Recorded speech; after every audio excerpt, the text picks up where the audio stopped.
Advertising is a tax you pay for not being remarkable. Welcome to Todd, Liles, and the Wizard of Ads, a podcast for business owners who want to become remarkable. Twiddlywinks, Todd Liles is going to take you deep into the mind of Roy H. Williams, the Wizard of Ads, to unleash the timeless truths and secret strategies that have helped him build dozens of America's most successful businesses. Do you want to build a brand that wins the heart, captures the mind, and creates lasting relationships? Take a deep breath and buckle up. It's time to fly. Roy, we're going to tackle one of the biggest questions that people have, which is, how much should I be spending? Because if we spend too much, we're probably spinning our wheels, but if we're spending too little, we're probably not catching traction. So I want to jump into that and ask, when an owner asks, how much should I be spending in advertisement? Where do you start? We start with, everybody knows their gross margin above, cost of goods. But the formula I'm about to give you only works with markup. And so markup and margin are two ways of referring to the same number of dollars. Okay? So think of it this way. Margin is looking from the price you sold it for and calculating what percentage of the sales price was profit. Mm-hmm. So a 50% gross margin means we sold it for $100, we made $50. Okay? Because you're looking from the top down. 50% of the price was profit. Now, that same $50, if you're looking from the bottom, cost of goods. As a percentage of our cost of goods, not a percentage of the sales price, but as a percentage of the cost of goods, how much profit did we make? So if you had $50 cost of goods, you added a $50 profit. It's the same sale, but it's a 100% markup. So a 100% markup is a 50% gross margin. A 200% markup is a 66.6% gross margin. Do you understand why? Because, go ahead and explain. I think I do, but I don't want to stumble over my words here. So if we buy something for $50 and then we sell it for $150, okay, what percentage of $50 do we mark it up? 200%. 200%. Yeah. Now, we sold it for $150. Mm-hmm. What percentage of that $150 was profit? 100. Which is 66.6%. Right. And so when you're looking at sales price and you're calculating, the gross dollars don't change. Mm-hmm. When you're calculating the gross dollars in gross profit, what percentage of the sales price were those gross dollars? That's margin.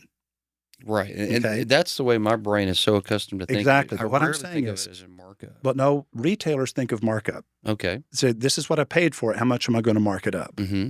And so markup is a way of measuring your gross profit. And they're just considering the cost of the good. Cost of goods, yeah. That's okay. So anyway, well, in a service business, in service businesses, I say, okay, look, you're going to install the air conditioner or the water heater or whatever. So what did the unit cost you? What did the actual materials, the ductwork and the unit cost you? Now, what are you paying the installers? Right. You're not looking at your total overhead. That comes out of a different place. But how much you paid the installers to install it. Mm-hmm. So the amount you paid the installers to install the unit plus the price of the unit. That's your cost of goods. Gotcha. And we typically have them also put in commission if a salesperson sold it and they were getting paid off of it. In this model, would you not do that? Or No. Cost of sales could be included. It's not actually going to make as big a difference as you think. Okay. It's what I'm saying is we're looking for a way to approximate how much to spend. Okay. Now, assuming what has for 100 years been called a keystone markup, which is a 100% markup above cost of goods is gross profit, or a 50% gross margin. Okay. 50% gross margin is a 100% markup. In that formula, and we're going to adjust the formula in a minute. In that formula, you can spend 10% to 12%. 10% is healthy minimum, 12% healthy maximum. Anything under 10 and you're underspending, anything more than 12 you're overspending. assuming you have a 50% gross margin, which is a 100% markup. Okay, got you. So from that, you deduct cost of occupancy. Now, see, if you're in a retail business, there is no more efficient advertising available in the world than extremely expensive rent. Mm-hmm. High visibility location. People see you even when they're not looking for you. You have a landmark. Everybody gives directions based upon the fact that everybody knows where your store is. You know what I mean? I do. And go down to Todd, Liles Plumbing and take a left. And so I want to comment on that. Go ahead. Because you and I have talked about the importance of that when it comes to things such as a jewelry store frontage. It's super critical. And a lot of people in the trades, which is, sort of my forte, have been told don't worry about that too much. However, what I have found to be true is that the biggest challenge that people have right behind advertising and marketing is recruiting. And it absolutely makes a ginormous difference what your facility looks like when you're recruiting the best talent. If a plumber, electrician, air conditioning tech, or roofer goes into a beautiful facility and you have your culture built, represented well, and your brandable chunks, as well as your visual style guides, they see that, they go, oh, this is the place I want to be. It's a whole lot different than open up your garage and this is our facility. I agree. There's no question about that whatsoever. You're talking about emotional environment. We talked about emotional environment in the previous episode. And so making people feel like I belong here, I like this place makes me feel good, they do things right. You're communicating all of that just by your choice of location, decor, build out, signage. And it's like, no, these people, this is a class act. I don't want to be part of a class act. So what I'm talking about is just calculating an ad budget. So the ad budget calculation, once you understand the basic, you deduct the cost of occupancy. I mean, actually, it's like a lot of people that own the building, they pay themselves a highly inflated rent for tax purposes. No. It's not the imaginary rent you pay from your imaginary holding company that owns the real estate. No. Actual cost. How much you spending to be there. If the building's paid off, yeah, your cost of occupancy is the taxes you're paying and the insurance you're paying on that building. So yeah, that's all you get to calculate. And so my point is, after you've deducted the cost of occupancy, the rest is the ad budget. And now, the reason I'm giving you the formula for all businesses rather than just home services is I want anybody to think that this formula that you would use for home services applies to all other businesses. I'm giving you the formula for all businesses, including retail. Now, once you've deducted you're assuming everything is keystone markup, 100% markup, 50% gross margin. Once you've deducted the cost of occupancy, how much is left over? Okay, now that we know this number of dollars, it's a number of dollars per year. You look at, as a matter of fact, what number do you begin with? You can look at last year's top line revenues. You calculate 10 to 12%. Yeah. Or you can look at what you're planning to do this year. If you're doing $1 million last year, and you believe you're going to do $2 million this year. Now, here's the deal. Do you really believe it? Okay. If you want to do $1 million, advertise like $1 million company. Right. If you want to do $2 million, advertise like a $2 million company. Right. Now, if you can afford to stretch and act like the company that you plan to be by the end of the year, in the next rolling 12, will I hit this number? And if I do, then my ad budget was right on target. Now, if I don't hit that number, I overspent. And I always tell people, before you calculate your ad budget based upon what you plan to be 12 months from now, okay, what we need to do is measure if you spent that additional money and you didn't grow the amount you were planning to grow. Let's say you stayed kind of the size you are, which is obviously an absolute worst case scenario. Are you inconvenienced, irritated, and angry, or are you broke? Right. You don't gamble the life of the company by stretching your ad budget. You just don't. The big takeaway for me from what you just said, and we'll do some really robust show notes on the blog because I know a lot of people are listening going, holy smokes, they might be driving. Don't worry, we got you covered. We'll put the show notes on the blog, okay? The big takeaway for me is that 10 to 12% of top line revenue and advertising like the company that you want to be. I've heard so many of my successful friends say that. They did 3 million last year, but they want to do 5 this year. So they're going to budget for 500,000 even though they don't have it yet. And then what happens? They hit 5 million because they invested 500,000 as a minimum. So that's wonderful. And I like what you said about will you be disappointed or will you be broke? And you sort of answered one of my questions. What happens when someone spends too little on advertising for that? So I want to jump into evaluating your ad budget effectiveness. Mhm.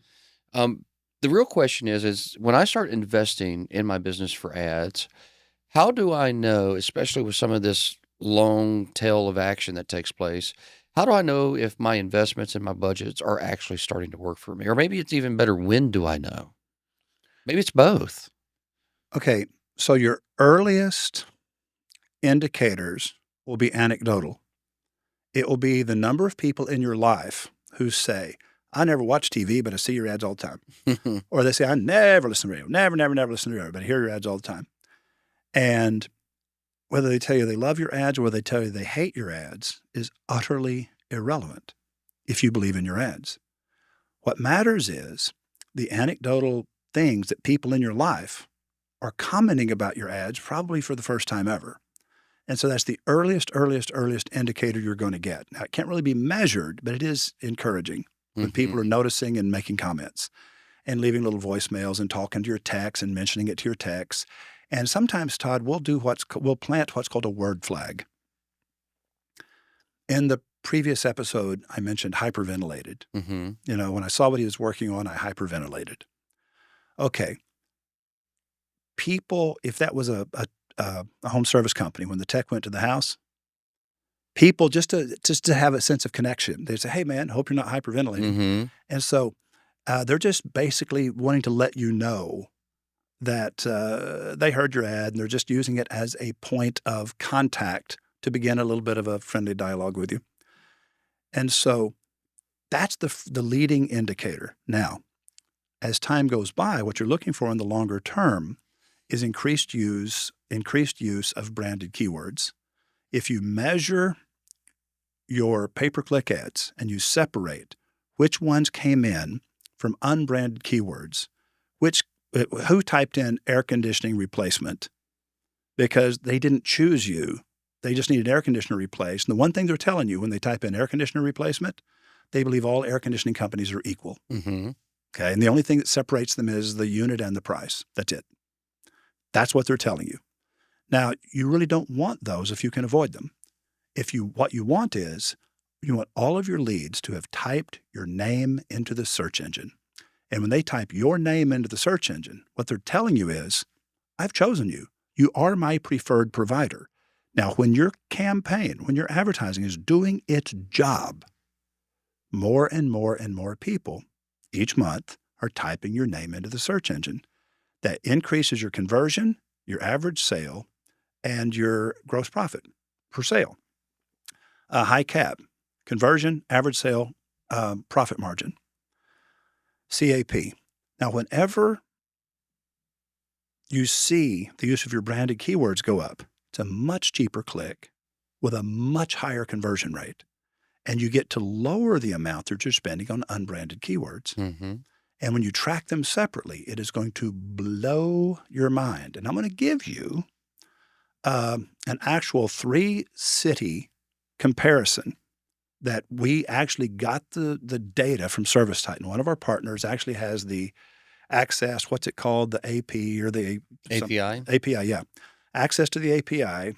They've licensed that, and they gathered this data. It's real data, real company in 3 different cities, and it shows all of the data and the return on investment on the branded keywords and the return on investment on the unbranded keywords for the same week in each of these 3 cities. And it'll just freak you out. They'll say, and everybody will recognize it as Service Titan data. And they'll go, oh my God, this is the most astounding and terrifying thing I've ever seen in my life. And I'm saying real stuff. And I'm going to give you that. You're going to post it. People are going to laugh. They're going to cry. They're going to realize they've been screwing up. Roy, what's a common mistake that a business owner might be making when he's looking at his ad budget and he's asking the question, is it working properly? Timeline. What is your time horizon? And so one of the things I want to talk to people about is ROAS, return on ad spend. Mm-hmm. Okay. Return on ad spend only works if you're measuring direct response advertising.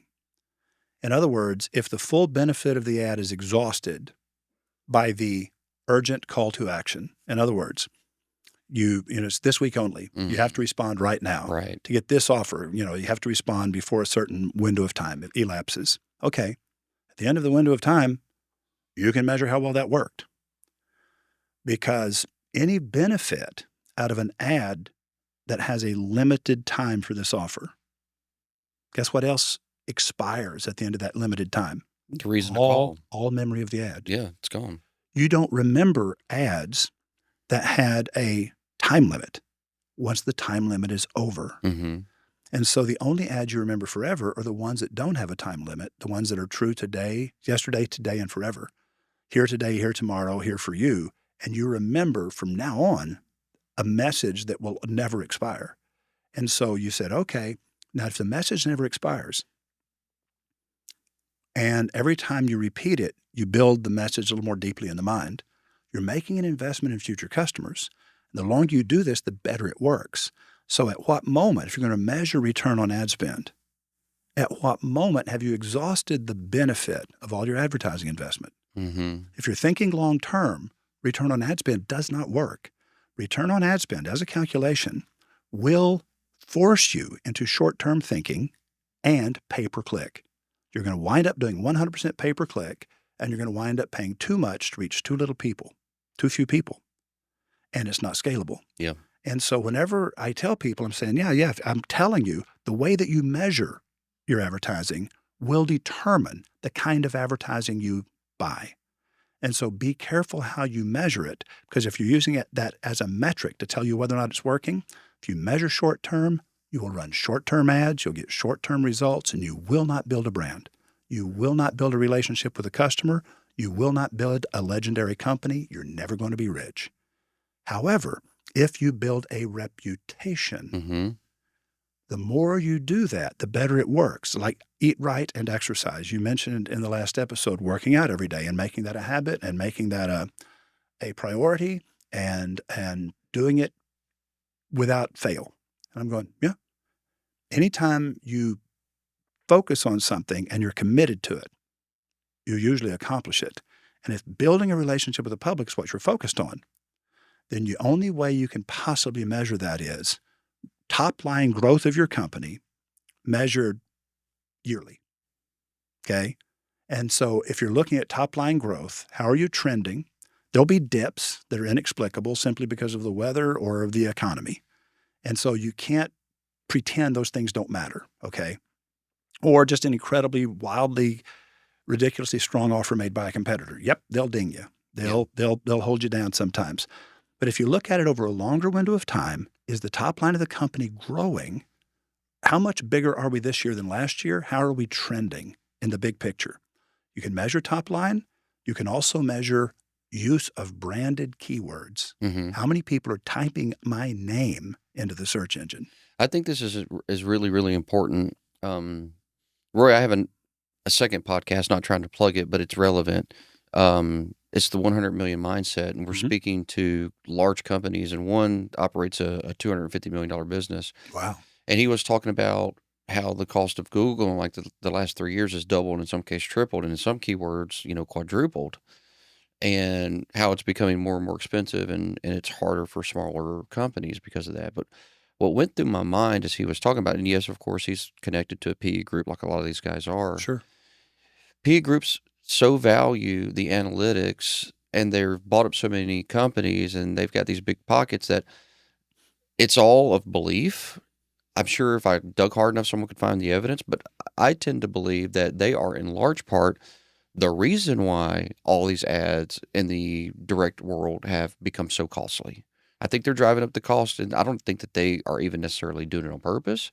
I think it's just the byproduct of them of being obsessed with only the things they could attract. To me, that feels like it opens up a door for other forms of media that people called old school, radio, extraordinarily written direct mail.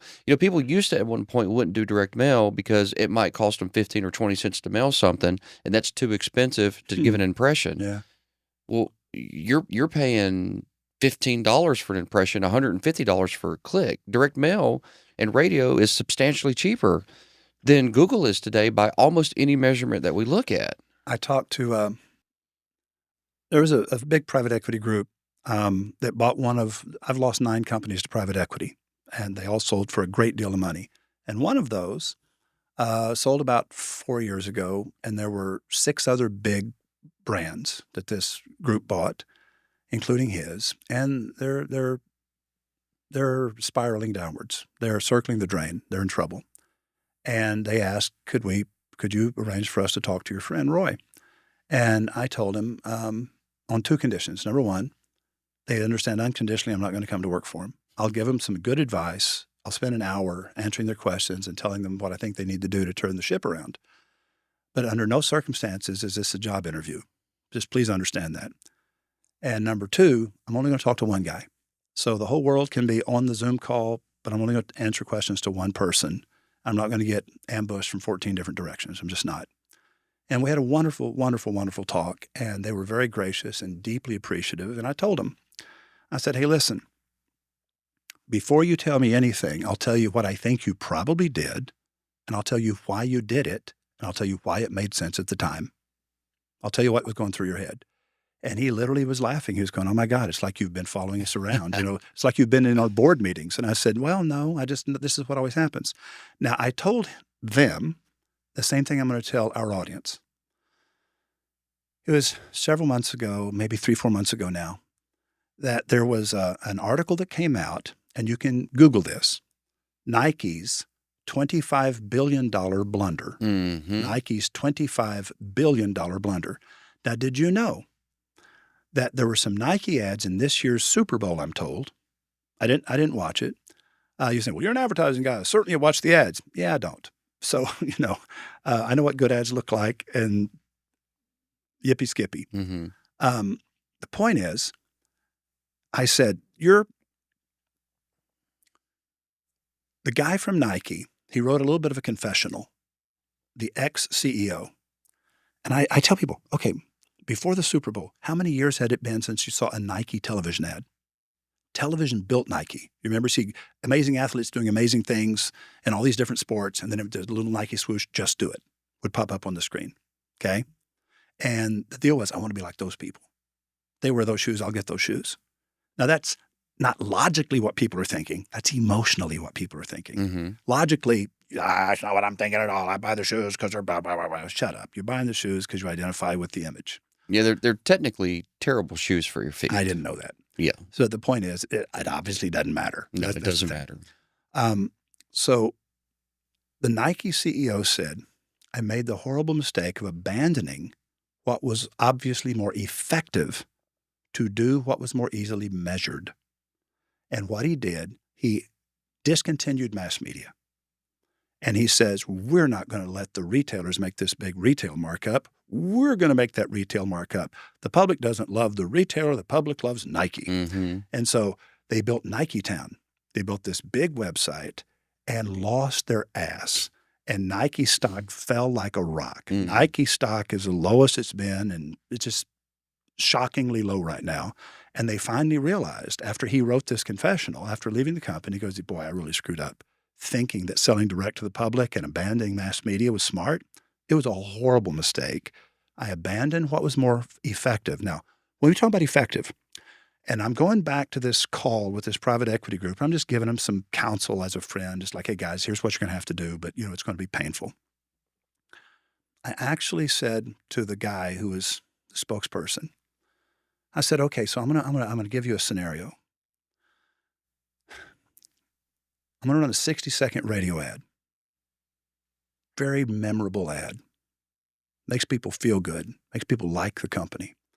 And I'm not going to buy any more people than I can afford to reach at least 3 times every week, 52 weeks in a row. So the number of people I'm reaching, when I reach Todd Liles, I'm reaching 156 times this year. Todd Liles, that individual, is going to hear this ad 156 times this year. What is it going to cost me to reach him? He actually hears it 156 times. And by the way, this is not guesswork. Most people don't realize that radio and television are most measured with greater accuracy than Google and Facebook are measuring. It's not a survey. It's a digital device that they're using to measure listenership and viewership. You can't lie to it. And so there's no estimates about audiences anymore. No. We know to the person exactly how many you're listening. And the sample sizes are way bigger to measure the average city than it takes to measure the whole United States of America. Now, back to the point. Yeah, we'll leave that as a mystery that we will cover in future episodes. And so, thank you. And so, here, I'm going to wrap it up. I said to him, how much is it going to cost me to reach this individual 156 times in 1 year? And he said, I don't know. And I said, guess. And he said, $500? I said, no, it's more like 60 cents for the year. I'm not 60 cents per ad. Right. 60 cents Oh, wow. to reach somebody 156 times this year. So I'm going to spend maybe a quarter of a penny, a third of a penny per repetition. Kiss my ass, pay-per-click. Is this making any sense to you? Of course, he was dumbfounded. He goes, you can't be serious. I'm going, no. We feel like we're getting just absolutely torn limb from limb. We have to pay $1 per person per year to reach a person 156 times. Yeah. The thing that goes through my mind is that I'm just so thankful that so many of these listeners have, brick and mortar businesses in the sense of they serve a community and they can take advantage of this. Our company can't because we serve a national brand approach, but I wish we could. You did. This studio? Are you kidding me? Okay. Every time somebody looks at this, I didn't think of it that way. Listen, this is your physical location and it's worldwide. And I walked in here after you built this thing from scratch and I know how much you spent. And I'm going, dude, you're not fooling around. You bought the top tier equipment. You bought Alex out there who's engineering all this stuff, this guy's world class. The fact that he's doing this for you blows my mind. And I'm going, so you spared no expense, dude. And I'm going, yes, this is your brick and mortar showroom right here. Yeah. We're sitting in it. I guess I didn't think of it that way because as I shared with you when this idea came up with in the car, I wanted a way to highlight my friend's immense knowledge and give it to the world. And I've often just done things at my own cost for the benefit of others. So, but I see what you're saying. You're right. This is your brick and mortar location, man. Roy, you talked about the Nike campaign, and I've got another great campaign here for you. It's Procter & Gamble's Like a Girl campaign. All right. So we're going to put that up on the screen. And for those of you that don't know, it's a campaign that came out in, I believe, 2014. And it's a beautiful approach to break stereotypes.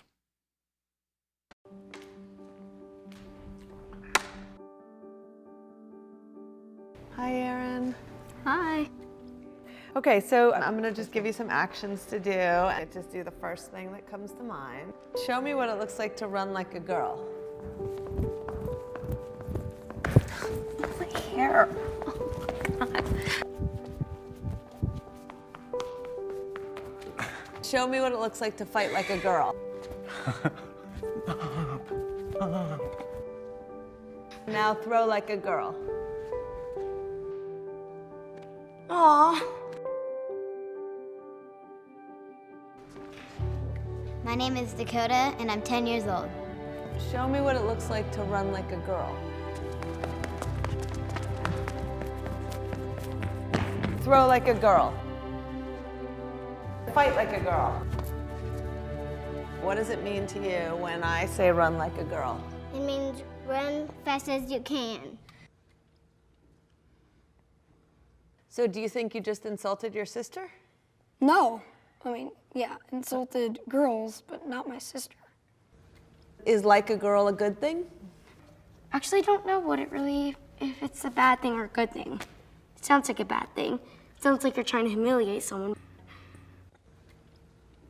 So when they're in that vulnerable time between 10 and 12, how do you think it affects them when somebody uses like a girl as an insult? I think it definitely drops their self-confidence and really puts them down because during that time, they're already trying to figure themselves out. And when somebody says you hit like a girl, it's like, well, what does that mean? Because they think they're a strong person. It's kind of like telling them that they're weak and they're not as good as them. And what advice do you have to young girls who are told they run like a girl, kick like a girl, hit like a girl, swing like a girl? Keep doing it because it's working. If somebody else says that running like a girl or kicking like a girl or shooting like a girl is something that you shouldn't be doing, that's their problem. Because if you're still scoring and you're still getting to the ball on time and you're still being first, you're doing it right. Doesn't matter what they say. I mean, yes, I kick like a girl and I swim like a girl and I walk like a girl and I wake up in the morning like a girl because I am a girl. And that is not something that I should be ashamed of. So I'm gonna do it anyway. That's what they should do. If I asked you to run like a girl now, would you do it differently? I would run like myself. Would you like a chance to redo it? Yeah.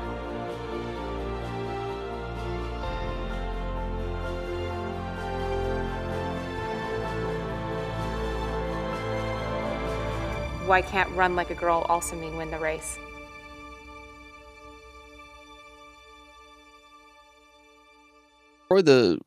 From what I read, the most money they put into that was actually writing and shooting. They released that socially. It's a long form ad, and it went extraordinarily viral, and it took off. Many things came out after that. So, from your perspective, because we're talking about ad budgets and messaging, what were the things they did right in that ad? Number one, do you remember what we talked about in episode 1? We said the risk of insult is the price of clarity. And whenever we talked in episode 2 about unless you're getting blistering backlash, your ads are being ignored. And anytime you're going to measure yourself by the number of people who are offended or insulted or outraged by your ad, when you go, oh, we went too far. We made to back off. We made some people angry. I'm going, no. If you're not making some people angry, you're not saying anything that matters. So if you're looking, let me put it this way. That ad was not written to not offend. Most ads are not written to persuade. Most ads are written not to offend. Well, what happens is, close friend of mine retired just maybe 3 years ago from Procter & Gamble. He had been the head of television production for all Procter & Gamble ads for 27 years. Oh, wow. Okay, his name's I didn't Mark know that Huffman. when I selected that. His name is Mark Huffman, and Mark came to the academy. He's been all the classes lots of times. He would come and teach twice a year. We've been good friends for 20 plus years. And so when Mark retired, I met his daughter, and his daughter's this unbelievable fashion designer. She's amazing. And so Mark is a known figure, and I know him, and he understands, when you have something to say it loud, say it proud, and let the chips fall where they may. And the idea that a lot of people, I don't like that ad, and I think it's woke or whatever. And I'm going, I think it's woke. I'm thinking that I'm not a woke guy, but I'm going, no, it's, I'm kind of guilty of that. And I'm sitting here kind of going, you know what? They are kind of hitting like girls, and that's okay. But the thing is, the male body is built differently, and we have more muscles and stuff. And it's like, okay, get over it. Guys hit harder. Guys do things differently. We shouldn't mock how girls do it. I get that. But I'm going, we're not the same, and let's not pretend we are. And I'm saying, so I get what they're saying. I can be a little annoyed about it because I'm 67 and I came from Oklahoma. But I get it, and I approve of it. Do you understand that? I get it, and I approve of it. And so what I'm saying is, when you're trying to not offend, you're wasting money because you're going to blur yourself into the norm. You're going to be average. You're going to blur yourself into the category, and you're not going to distinguish yourself in any way. So that ad from the largest advertiser on the face of the earth. I've spoken in Procter & Gamble World Headquarters in their auditorium in Cincinnati on multiple occasions because of my friendship with Mark. And I can tell you, the secret slogan, unofficial slogan at Procter & Gamble, in God we trust, all others bring data. And so they measure things. They measure things like no other company in the world. Now, the last time I was there, the ad budget was $11 billion a year and climbing. It was, at that time, and maybe still is, was the largest ad budget on the face of the earth. And it had been for many, many years. And so I think it's probably quite a bit higher than that these days. It's been maybe 8 or 9 years ago. And so when you're looking at the company that measures things like no other company on earth, and they spend more money than any other company on earth, and they say taking that chance and saying something that controversial is a good move. I promise it's a good move. I'm saying the fact that it raises all kinds of anxieties, okay. But that's the company that says, hey, we believe these things and we're willing to stand behind it. What's the takeaway lesson from today, Roy? Have courage. Don't blur yourself into the indistinguishable middle. Just don't. That's a wrap. You've been listening to Twiddlywinks, Todd Liles, and the Wizard of Ads, where the bold win and the remarkable reign. If you enjoyed this episode, make sure to like, subscribe, and follow so you never miss a conversation. If you want a copy of the show notes or watch the ads from today's show, head over to toddliles.com/wizard. This episode is dedicated to the business owners who refuse to be ordinary.